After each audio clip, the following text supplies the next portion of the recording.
нашей целью не было то, чтобы через книгу кто-нибудь признавался в любви.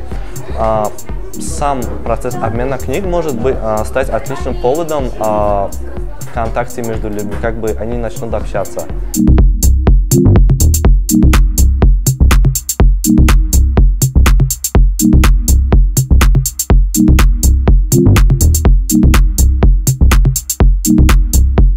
Я увлекаюсь жанром фантастики зарубежной и читаю от 30 до 50 книг в год. Я пришла с книгой Александра Дюма «Ущелье дьявола», и я получила книгу «Стена» Жан-Поль Сартр. И я действительно рада именно этой книге. Я пришел с книгой Белов, рассказы и повести.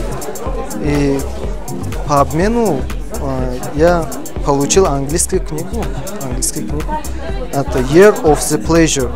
Годы наслаждения. Надеюсь, это будет очень интересная книга.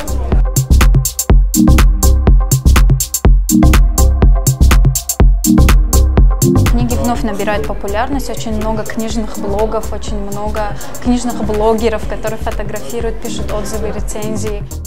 Сказать сейчас то, что молодое поколение не читает, я не могу, потому что у меня очень много заказчиков, молодые люди именно.